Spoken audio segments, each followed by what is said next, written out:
Dear students, today I am going to explain the topic affinities of gymnosperms. In last lectures, we have studied what are gymnosperms. We studied that gymnosperms are the plants with naked seeds, and this word has been derived from Greek word gymnos meaning naked and sperma means seeds. Right? Gymnosperms in evolution are successor of pteridophytes and predecessors of angiosperms. Gymnosperms come in between pteridophyte and angiosperm. So that's why they show some of the features that resemble with pteridophytes and some features resemble with angiosperm. At the same time, naturally, they have some differences with pteridophytes as well as with angiosperms.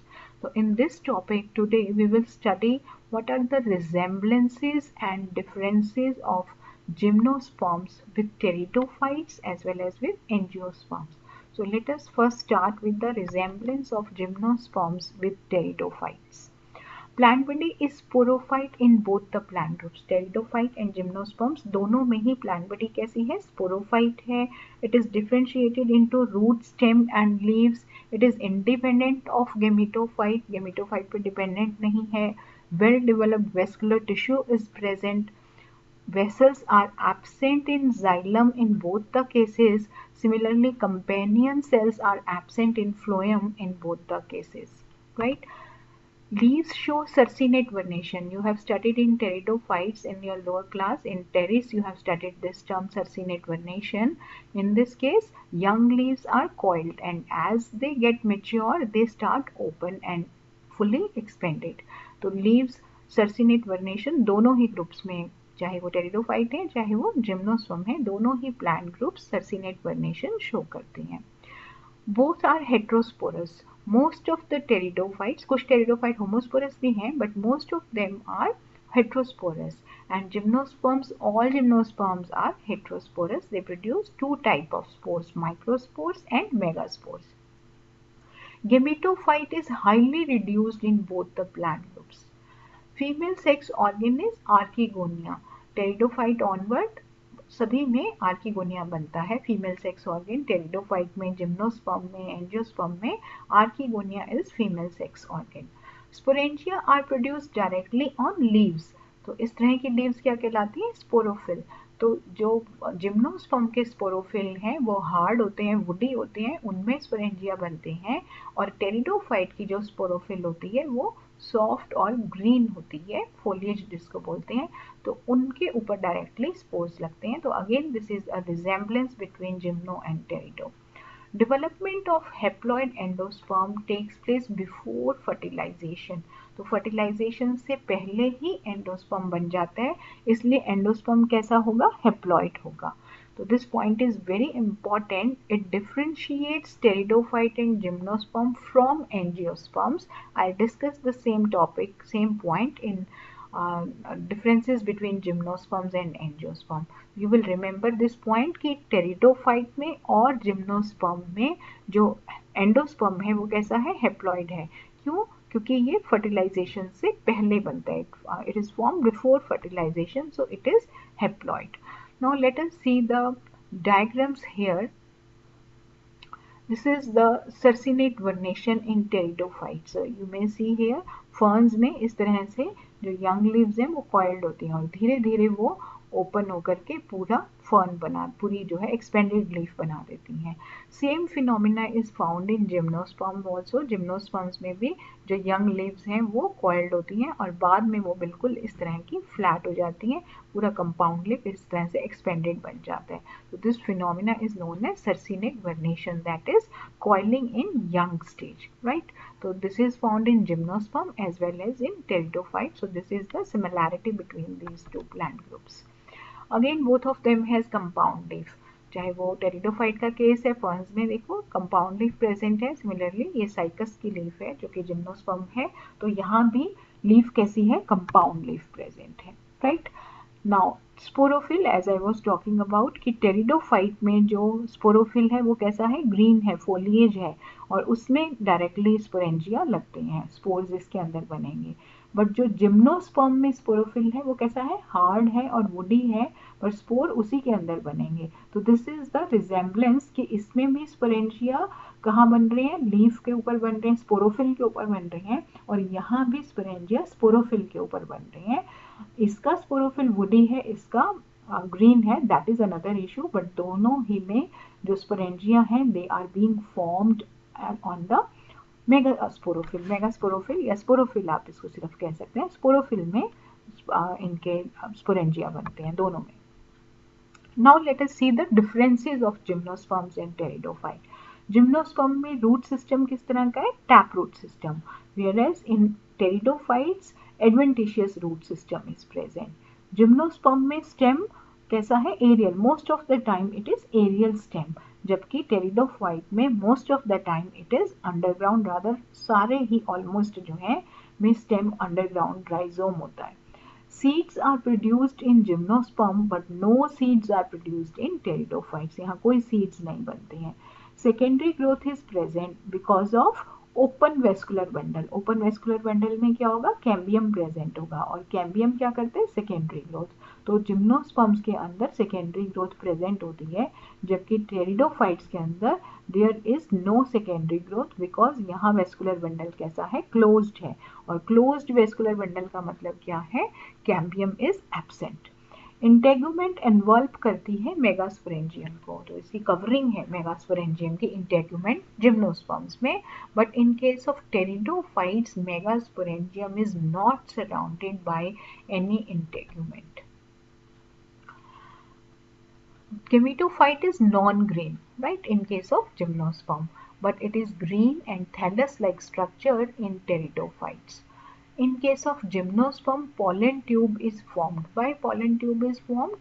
क्योंकि जो है ये जो pollen tube है ये career की तरह से काम करती है, जो कि जो मेल गैमीट है उनको कहाँ लेकर के जाएगी, फीमेल गैमीट के पास लेकर के जाएगी। तो pollen tube is formed in gymnosperms but no pollen tube is formed in pteridophyte। तो जिम्नोस्पर्म से पहले वाले जितने भी प्लांट ग्रुप हैं किसी में भी pollen tube नहीं बनती। Megaspore, this point is very important. Megaspores are never shed in case of gymnosperms. Megaspore कभी भी मेगास्पोरेंजियम से बाहर नहीं निकलते और वो परमानेंटली मेगास्पोरेंजिया के अंदर ही रिटेन्ड रहते हैं जब तक सीड नहीं बन जाते, राइट। तो up till the formation of seed, megaspores are retained within megasporangia, जबकि टेरिडोफाइट के केस में मेगास्पोर्स जो हैं वो मेगास्पोरेंजिया से बहुत जल्दी शेड हो जाते हैं और इंडिपेंडेंटली डेवलप करते हैं। Now let us see the similarities between gymnosperms and angiosperm. अभी हमने क्या पढ़ा, पहले हमने सिमिलैरिटीज पढ़ी जिम्नो और टेरिडो में, उसके बाद में हमने डिफरेंसेस पढ़े जिम्नो और टेरिडो में। Now we are moving to the next part of our topic, जिसमें जिम्नोस्पर्म और एंजियोस्पर्म्स में क्या अफिनिटीज हैं, वी विल स्टडी दैट। तो first we are doing with the similarities between gymnosperms and angiosperms. तो as I told you कि plant body gymnosperm में कैसी होती है, sporophyte, so is with the angiosperms. Angiosperm में भी प्लांट बॉडी कैसी है, स्पोरोफाइट है, वेल डेवलप्ड है, differentiated into root, stem and leaves. Root and stem they show secondary growth, क्योंकि दोनों में ही कैम्बियम प्रेजेंट होता है, जिम्नोस्पर्म में भी और एंजियोस्पर्म में भी, रूट्स में भी प्रेजेंट होता है, स्टेम में भी प्रेजेंट होता है, इसलिए दोनों ही सेकेंडरी ग्रोथ शो करते हैं। मेल गैमीट्स कैसे हैं, नॉन मोटाइल हैं, अपने आप मूव नहीं कर सकते हैं, इसलिए उनको फीमेल गैमीट तक पहुंचाने के लिए पॉलन ट्यूब बनती है, as I just told you in the last slide. तो male gametes are non motile. Megaspores develop inside the ovule and remain attached to the female plants for a long time. अभी मैंने आपको बताया gymnosperm में कभी भी megasporangia से megaspore detach नहीं होते, उसके अंदर ही रहते हैं जब तक कि सीड नहीं बन जाता। तो एंजियोस्पर्म में भी काफी लंबे समय तक मेगास्पोर अंदर ही रहेंगे ओव्यूल के। गेमिटोफाइट इज हाईली रिड्यूस्ड, दोनों में ही गेमिटोफाइट का जो टाइम पीरियड है वो बहुत छोटा है और वो स्पोरोफाइट पे डिपेंडेंट है। पॉलिनेशन एनिमोफिलस है, जिम्नोस्पर्म में तो सारे जिम्नोस्पर्म्स में एनिमोफिलस है, एंजियोस्पर्म्स में वेरिएबल है। Anemophilous is also a very common type of pollination in angiosperm, so this is also a similarity between these two. fertilization siphonogamous है, दोनों में pollen tube के थ्रू मेल गैमीट एंटर करते हैं, female gamete के पास जाते हैं, इसलिए जो फर्टिलाइजेशन है वो कैसी है, साइफोनोगैमस।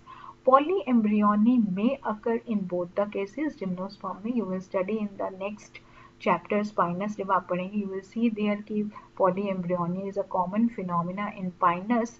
एंजियोस्पर्म्स में भी बहुत सारे प्लांट्स ऐसे हैं जिनमें पॉली एम्ब्रियोनी देखने को मिलती है। Ovule develops into seed, angiosperm में भी और जिम्नोस्पर्म में भी ओव्यूल मैच्योरिटी के बाद में सीड में कन्वर्ट हो जाते हैं, और जो ओव्यूल की बाहर कवरिंग होती है वो सीड कोट बना देती है, सीड का कवरिंग बना देती है। दोनों ही प्लांट ग्रुप्स में अल्टरनेशन ऑफ जनरेशन कैसा है, हेट्रोलॉगस। तो हेट्रोलॉगस में दो डिफरेंट टाइप की जनरेशन, गेमिटोफाइट एंड स्पोरोफाइट, दो अलग अलग टाइप की जनरेशन बनती हैं, जिसमें से स्पोरोफाइट जो है वो डोमिनेटिंग फेज होता है। So this type of alternation of generation is known as heterologous, and both the plant groups show this type of alternation of generation. Now let us see the differences between gymnosperms and angiosperms.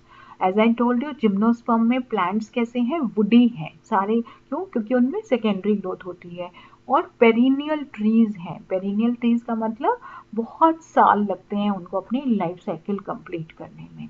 Angiosperms में आपको बहुत variety of plants मिलेंगे, वहाँ आपको herbs भी मिलेंगे, shrubs भी मिलेंगी, ट्रीज भी मिलेंगे, कुछ प्लांट्स एनुअल होंगे, कुछ बाइनियल है, और बहुत सारे प्लांट्स पेरिनियल होते हैं, क्लाइंबर्स प्रेजेंट होते हैं, क्रीपर्स प्रेजेंट होते हैं।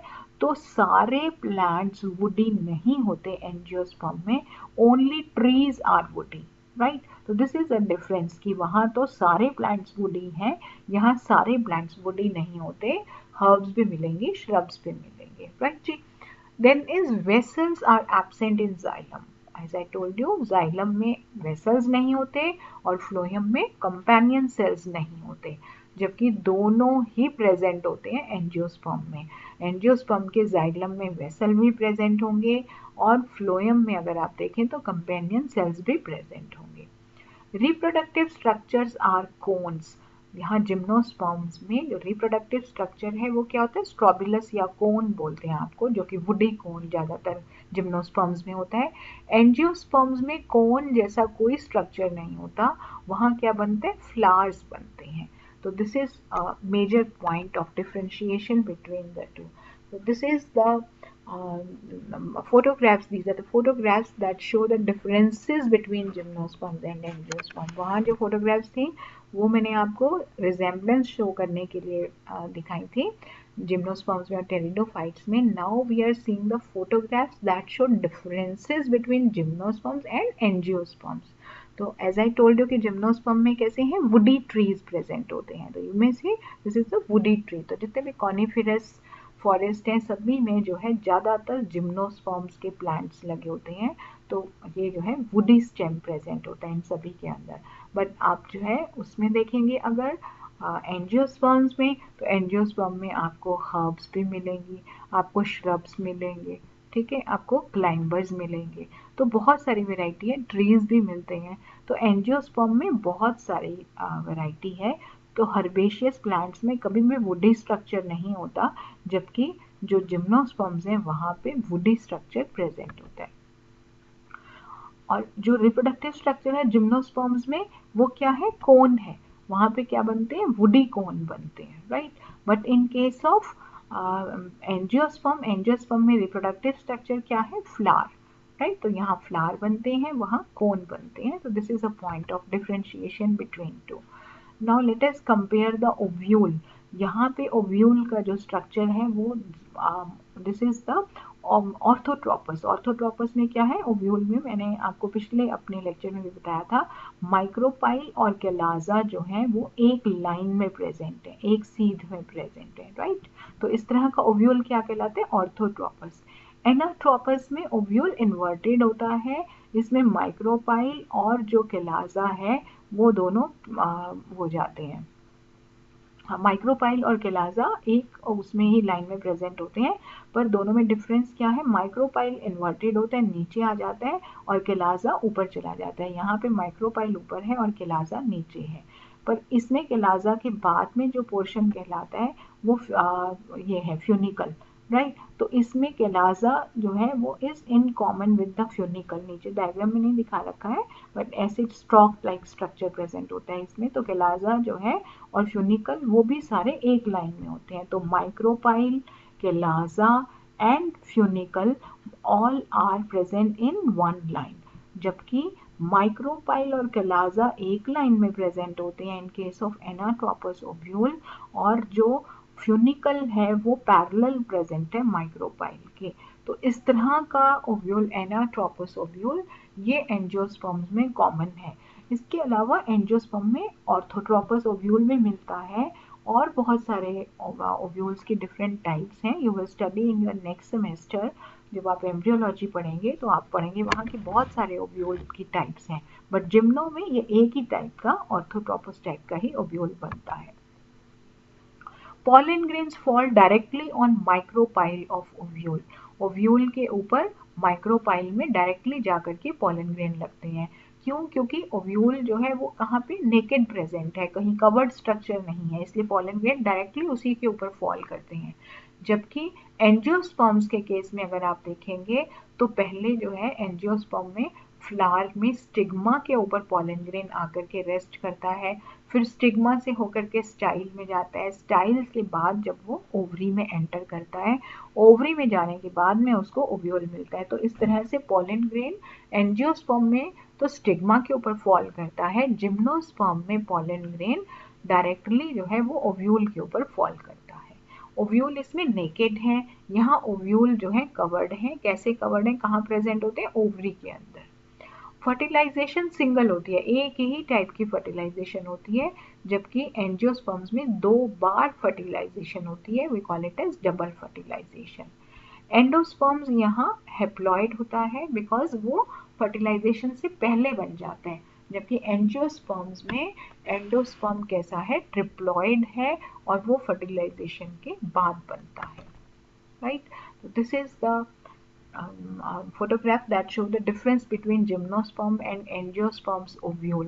तो ये साइकस प्लांट है, साइकस की आप देख रहे हो, ये मेगास्पोरोफिल है, और ये ओव्यूल, ये नेकेड ओव्यूल है, किसी कोई जो है ऊपर इनके स्ट्रक्चर इनको कवर नहीं कर रहा, एक्सपोज्ड हैं ये ओव्यूल जिम्नोस्पर्म के। इसीलिए जो है जो ये यही ओव्यूल किस में कन्वर्ट होगा, बाद में फर्टिलाइजेशन के बाद में सीड में बन जाएगा। तो सीड भी कैसा बनेगा, नेकेड बनेगा। हालांकि उसमें बनता है स्ट्रोबिलस के अंदर, कोन के अंदर बनता है, बट नेकेड होता है, कोई ऊपर जो है सीड की जो है कवरिंग वो नहीं होता, कोई उसके ऊपर जो है एनवल्प नहीं करता उसको कोई बाहर से कोई लेयर, राइट। जबकि एंजियोस्पर्म्स में अगर आप देखें, अभी मैं आपको बता रही थी कि पॉलन ग्रेन वो कहाँ आएंगे, पहले स्टिग्मा के ऊपर आएंगे, स्टिग्मा से होकर के वो स्टाइल में एंटर करते हुए ultimately they get into the ovary, और ओवरी में जो ओव्यूल है फिर वहां पे वो पॉलन ग्रेन रीच करते हैं। तो इस तरह से डायरेक्टली में उसके जो है रीच में नहीं आता पॉलन ग्रेन, जबकि यहाँ पे क्या है, ये सामने पड़ा है ओव्यूल, तो डायरेक्टली ओव्यूल माइक्रोपाइल के ऊपर फॉल करेगा। यहाँ वो कहाँ फॉल करेगा, स्टिग्मा के ऊपर, राइट। और ओव्यूल कहाँ पे प्रेजेंट है, ओवरी के अंदर। तो ovule are covered in case of angiosperms, right, they are present in ovaries, but here ovule are present naked. Zygote divide by free nuclear division in gymnosperms, whereas it doesn't divide by free nuclear division in angiosperms. True fruits gymnosperm में नहीं बनते, angiosperm में true fruits are formed commonly. Vegetative reproduction rare है, हालांकि होती है कुछ plants में, जैसे साइकस के प्लांट में देखिए आप, तो होती है वहाँ, बट वेजिटेटिव रिप्रोडक्शन जो है एंजियोस्पर्म के केस में बहुत ज़्यादा कॉमन है। So I finish here with the affinities of gymnosperms, and along with this we have finished with the first chapter, that is general characteristics of gymnosperms and affinities of gymnosperms. I hope you have understood the topic. If you have got any type of question or doubt, please post in the WhatsApp group or Google Classroom. Thank you so much.